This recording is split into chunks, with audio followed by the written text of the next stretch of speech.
Just sitting in a coffee shop trying to deal with jet lag, severe jet lag. I seem to have a particularly bad case of it this time, where you wake up confused. You're not sure what time it is. That's because your sleep patterns have been completely screwed up. Eating patterns are screwed up. You have general malaise all over your body, anxiety, depression, things like that. Not a nice feeling, I guess. In fact, it's a pretty horrible feeling, but it's completely harmless from what I hear. And it always goes away, and I find that when it does go away, I often sort of come to and think, what was that all about? That was pretty horrible. Interesting. It's sort of like the old thing about what is the default position in life? You know, is it good or bad? And right now I'm in a state of jet lag, and there's nothing particularly wrong with my life right now, but everything seems pretty horrible because of that condition that I have. Now, when this lifts, if my experience is anything to go by, I will have a couple of days of near, I don't know, existential joy after this. I always do. It seems to never fail. When I seem to have reached the lowest nadir of jet lag, it lifts, as it always does, and then I just can't believe how good I feel. In a few of the more obsessive moments that I've had when laying in bed at night, waiting for sleep to happen when I know it's not going to happen, and your thoughts do get obsessive in that kind of circumstance. I was thinking about Benatar's asymmetry. That's something that really interests me, where he posits the view that, or I think he posits the view, I may have attributed this to him, the idea that the absence of suffering is good. Where the absence of suffering is not just an absence. It's not just sort of a neutral, it's actually a good. It's sort of, you know, the coming up for air kind of feeling. You've been deprived of oxygen for a little bit longer than is comfortable. You come up, you give your lungs a good filling of air, and my God, you can't believe how good that feels. Or, you know, you're just deliberately gone without food for a long time, or maybe not deliberately, and have a big meal, and you can't believe how good you feel. Is that really just getting to an equilibrium? It's an interesting thought, isn't it?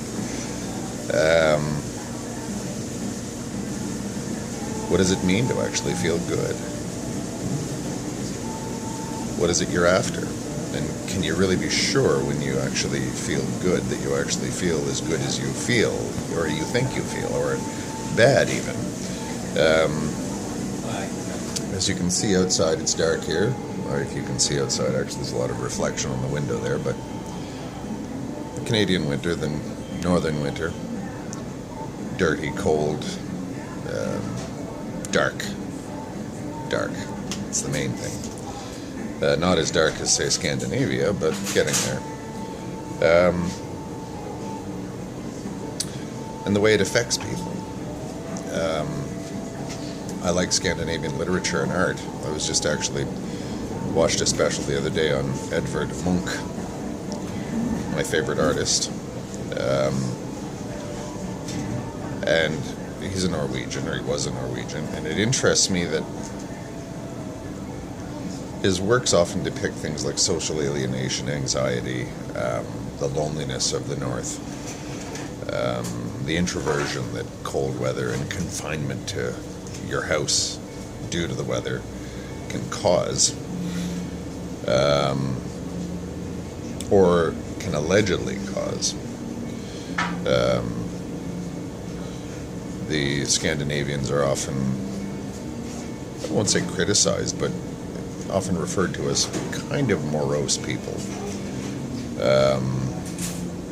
I don't think that that's accurate, but I think that the way that they see things could be taken as morose or fatalistic. But again, is that, like a lot of their literature, a lot of their art has to do with things like that, of alienation and anxiety and depression or whatever. But is that sort of a misery likes company type thing? Like, are they commiserating to say that, yes, we know that this is our lot in life, and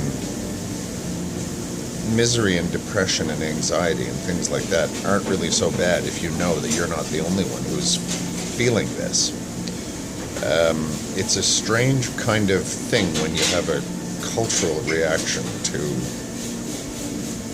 the negative in life. And what exactly is a cultural reaction to the negative in life? Like, if you have a Scandinavian type culture that is seemingly dealing with those themes, alienation, depression, anxiety, loneliness, whatever, is that just harping on it? Is that some sort of masochistic thing? Or is it done to comfort people? Is it sought out by Scandinavians to sort of say, okay, I feel this negative thing, this negative emotion, so it's not as negative as I might think it is, because it's just part of the condition of being, say, a Norwegian or whatever, and our reflection upon it. Kind of in the spirit of, say, The Birth of Tragedy, where Nietzsche posits the view that even, say, Oedipus, which is, human's worst nightmare, can actually be seen as a beautiful thing if you look at it in a certain way. He met his nightmare scenario, and he didn't really triumph over it, but something beautiful came of it. Kind of interesting as to our notions of beauty, isn't it? Reference to our notions of beauty. What makes something beautiful? Looking at Edvard Munch's work, or Edvard Munch, sorry, and I'm not even sure I'm pronouncing that right. It does look depressing.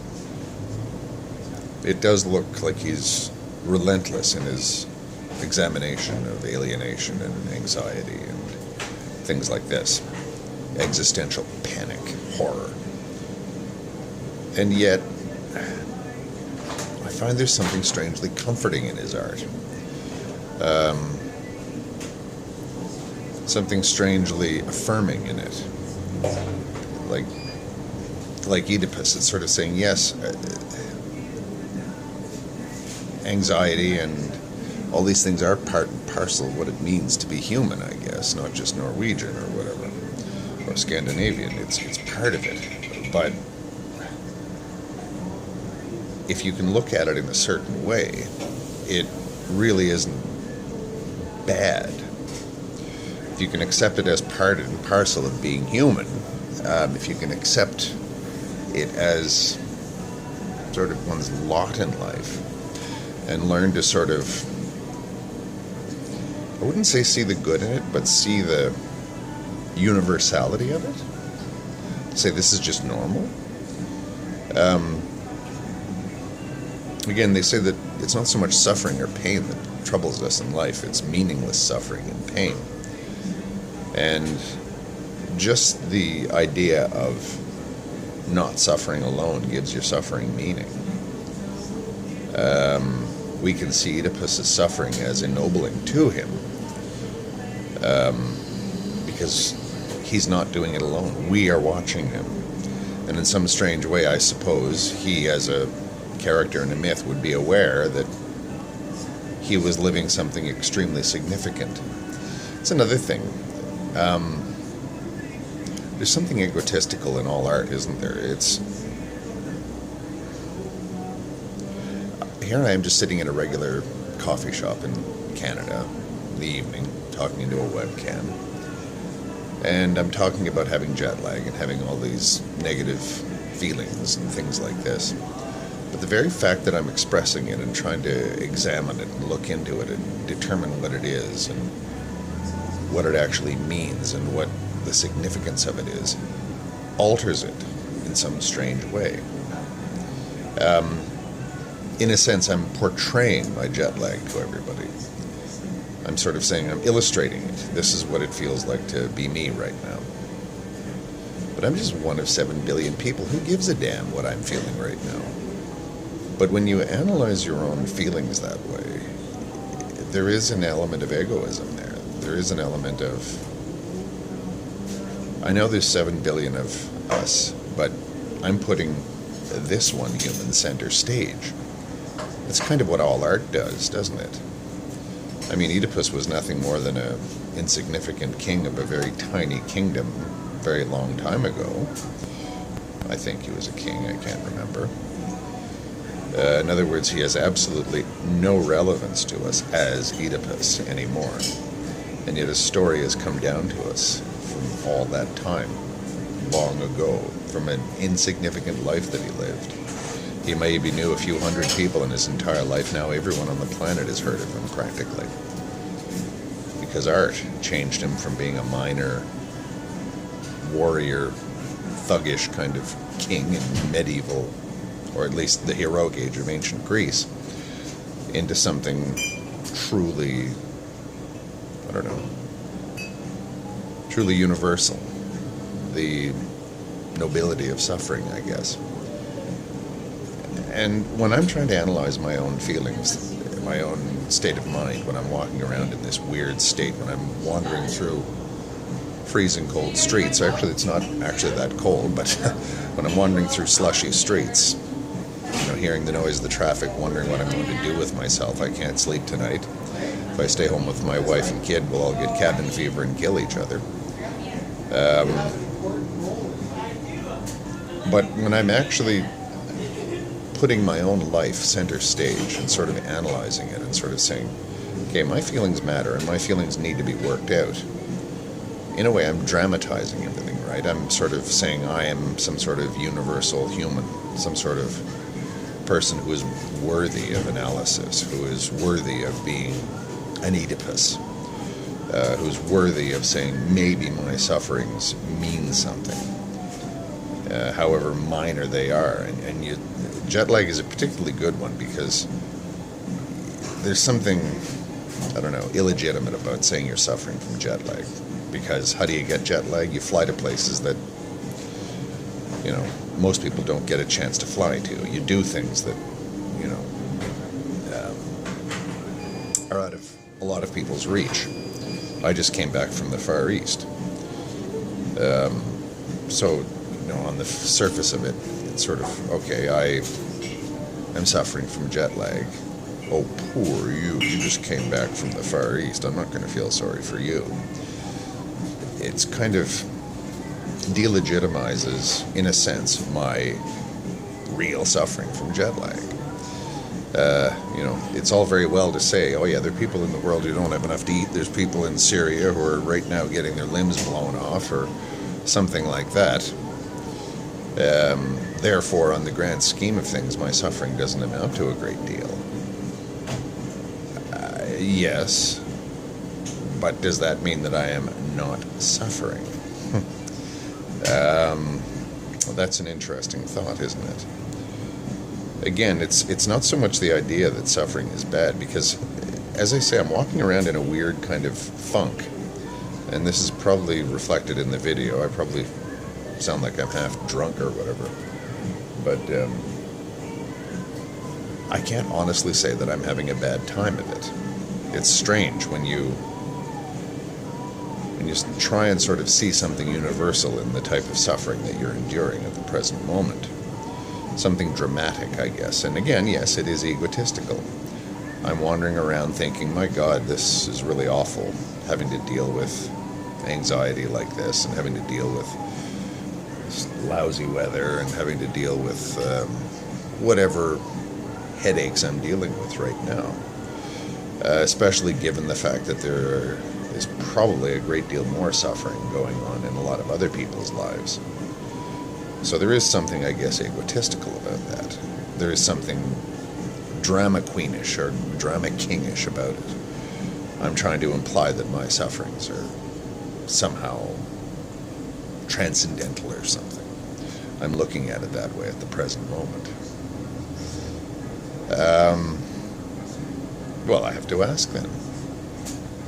We each of us only have our own lives and our own experiences to go by. Is my suffering any less valid or any less real than that of anyone else? Am I actually being stupid by trying to palliate my own suffering, or am I being selfish by trying to palliate my own suffering by sort of making it noble or dramatic or something? Like, I brought this jet lag on myself.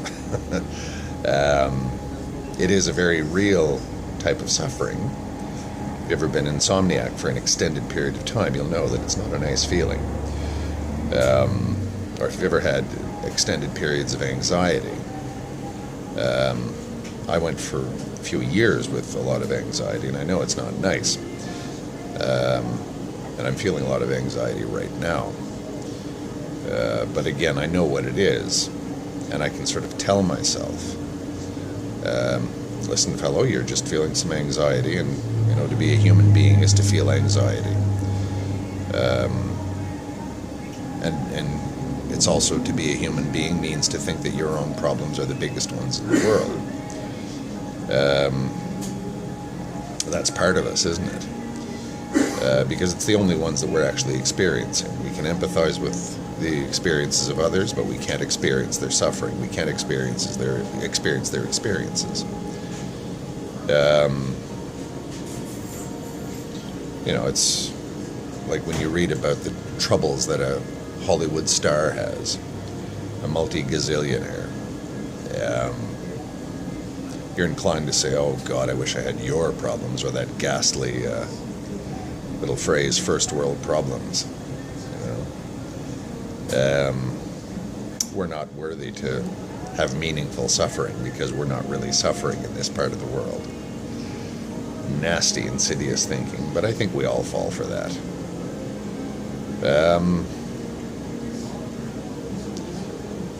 So yeah, how do we deal with the fact that, or I shouldn't say how do we deal with the fact that suffering is inevitable, but what is that interesting, strange way by which suffering is transformed? I've mentioned love before, that'll do it. But how would each of us as individuals ennoble, I guess, our own suffering without being, I don't know, disgusting about it? Without actually saying that my suffering actually trumps other people's sufferings in the grand scheme of things. How can I tell myself that my suffering, however trivial it may seem in the grand scheme of things, is not trivial to me, and there's no sense in me forcing myself to believe that it's trivial.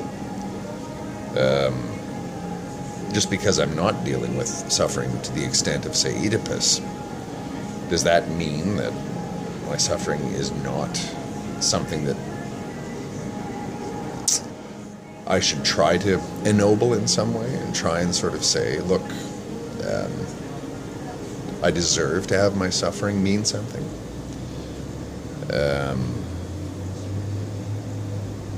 That's the interesting thing that I suppose a lot of us think about, a lot of us in the quote-unquote wealthy world. Do we have any right to actually ennoble our own suffering when there's so little of it? Or we think there is so little of it compared to other people. I was just in the Philippines, and if you want to see some people who are having a rough time of life, all you have to do is take a walk after dark in the red light district of any fair-sized Filipino or Southeast Asian city, and you'll see people who probably have it worse than you. And that makes you, that sets off a whole chain of emotions. sort of thinking, my God, I'm glad I'm not that person. My God, I wish that that person's sufferings were somehow fixed. But you can go too far with that. You can sort of say, because there are people like that out there, there are people who seem to quite consummately have more to complain about than I do. Just because that is the case, it doesn't mean that I don't have the right to own my own suffering and to take solace in the fact that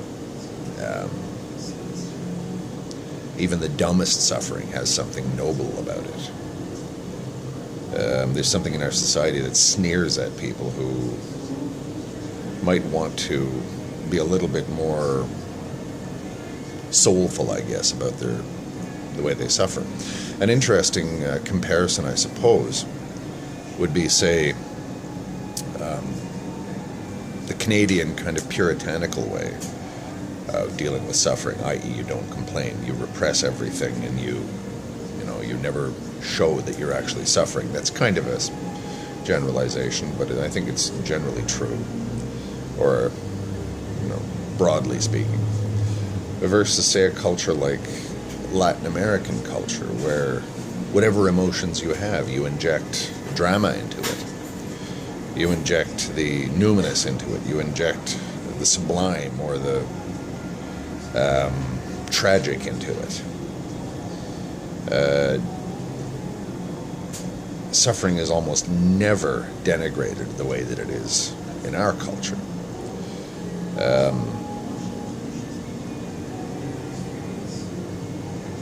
I remember actually a line from a guy who, in the Spanish Civil War, who did some pretty horrible things, and it was a particularly atrocity-ridden war. But this can go for a lot of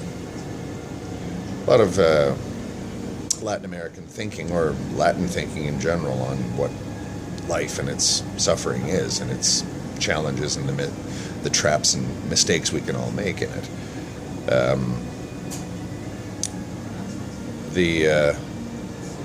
The guy said, yes, I did some horrible things during the war. I shot some people, and I killed some people who were in no position to oppose me. He was a communist, and he shot a few people who were, I guess, rich or sympathized with the fascists, or he believed did, or were just not sufficiently revolutionary or whatever. But he said at the end of it, this is an interesting thing, he said, I'm a Spaniard. We see life as tragic. We despise death. That's a fascinating thing. That's a cultural response to suffering. I did some pretty horrible things, but I'm a flawed human being with only the slightest grasp of what's going on around me. Of course I'm going to make mistakes. The amount of information that we have as humans to try and make moral calls is extremely paltry. We really don't have enough information to make any decision really on anything, but the circumstances we find ourselves in cry out to be analyzed, cry out to be morally approached. There's elements of that, of course, in Homer, where you have the hellish intersection of duty, pride, and pity, where all three of those are clashing all the time. The ancient world of Homer is almost a hellish world. And yet, again, like my fellow from the Spanish Civil War, I think his name was El Campesino, that was his nickname, the farmer, the peasant. He's kind of echoing Homer there. We make terrible mistakes, terrible moral mistakes, moral catastrophes that we're guilty of. And yet, even as we make those mistakes, it's somehow we can ennoble ourselves. Now, I get that. In all negative art, in all negative portrayals of the human condition, there's a strange kind of redemption that I see in all of it. I mentioned Edvard Munch. a lot of people look at his stuff and just sort of say it's kind of just a warning as to where we're going as a society or as a civilization. I see it as an interesting dramatization of very mundane and pretty much universal experiences. Depression, anxiety, that sort of thing. Interpersonal relationships that get horribly screwed up and go badly wrong. When we make art about it, when we try and analyze it, when we dramatize it, when we make drama out of it, when we mix art and life, which is essentially what making your sort of dramatizing your suffering is, kind of blending life and art. We elevate it in a certain way. Again, Birth of Tragedy comes to mind. So why is it that there's something sweet in me walking around in the dark here, in the slush and in the noise and coldness, the darkness of it all, that doesn't really seem as bad as one might think? You know that famous picture of, I think it's called Boulevard of Broken Dreams, where James Dean is walking through Times Square on a rainy afternoon. He's got a cigarette and an overcoat. He looks profoundly alienated and alone. And yet there's something beautiful about that shot, something redemptive. It's an interesting kind of sly sort of feeling, where you're feeling negative emotions, but it's an affirming kind of negativity. This is why I can never see things in stark terms. How do we know, really, that we're actually suffering?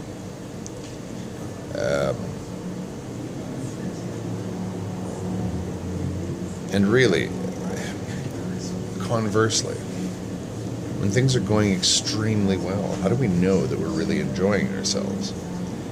That's another thing about Scandinavian literature and art and everything. It often takes, in my experience, very nice scenes and injects a little bit of horror into it. Edvard Munch does that as well. Very nice scenes, he puts horror there. I mentioned walking around in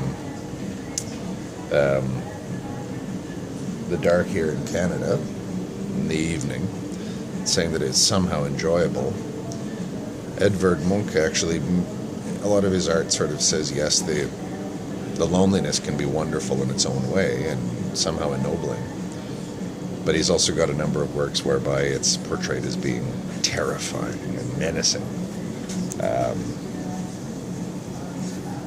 One of my favorites of his is Evening on Karl Johan, where you just see a bunch of zombie-like people walking up the main drag in Oslo, Christiania, I guess it was called at the time, doing essentially what I'm doing, wandering around, not really late at night because it's only about 9:30 here. Most of the places around are still open. People are still out in the streets. And I'm feeling good about it in a strange kind of way. Photobond. And yet it's a positive kind of, soulful kind of negativity. Evening on Karl Johan, which is the painting I'm referring to in terms of negative feelings when doing the same thing, injects anxiety where there would be soulfulness in another context. Say in Boulevard of Broken Dreams, where James Dean is soulfully and stoically suffering in his own inner torment. There's something beautiful about it, whereas I'll leave a link to Evening on Karl Johan. In that context, suffering is not ennobled. It's horrifying.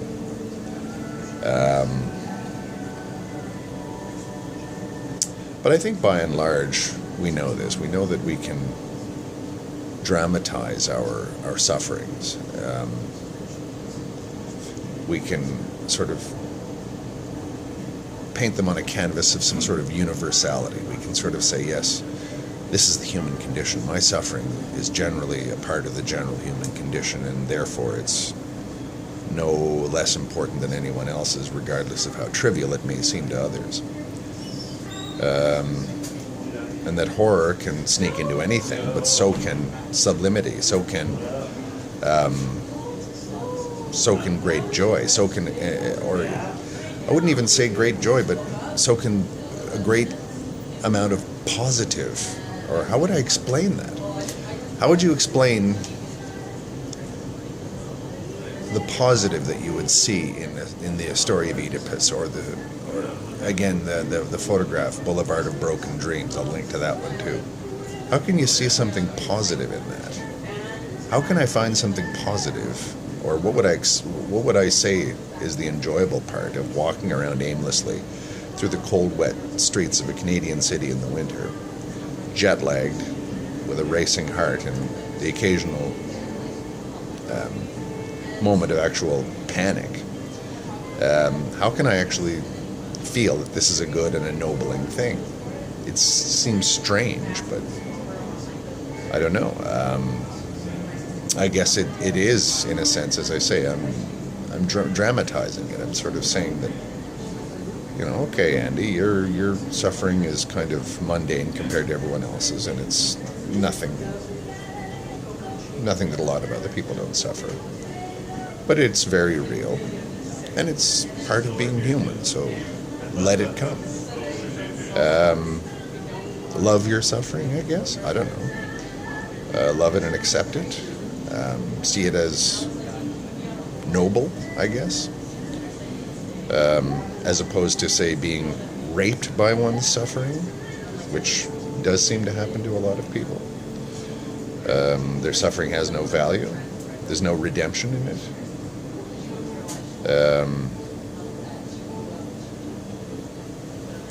People who are turned into less noble people than they once were by their suffering, whereas other people seem to be ennobled by it. I wonder what the deciding factor is. Certainly a sense of the universality of it all seems to help. Sort of saying that, yes, I may actually only have one tiny amount of the entire aggregate of human suffering, and compared to others, I have very little of it. But that which I do have is real. And that which I do have, it makes me human. And to be human is a wonderful thing, I guess. I guess that's the way the ennobling aspect of dramatizing one's suffering works. As I always say, we're a mass of contradictions. We're irrational. And the irrational, and it is an irrational belief that your suffering is noble. Like, suffering from jet lag is noble, is worthy of Homer? I don't think so. But it is a good feeling to sort of, I don't know, make a big deal out of it. Imagine that you're part of a movie, or part of a play, or your life is some sort of drama that's being played out in a small way. I don't mean that we should live this way all the time, but we have the capacity to actually mix life and art in that way. This video has turned into a real ramble, but I think just for laughs and giggles I'm going to upload it. I don't think it's going to make a great deal of sense, but that's jet lag for you, isn't it? If anyone has made it this far, thanks for listening. This has been quite therapeutic.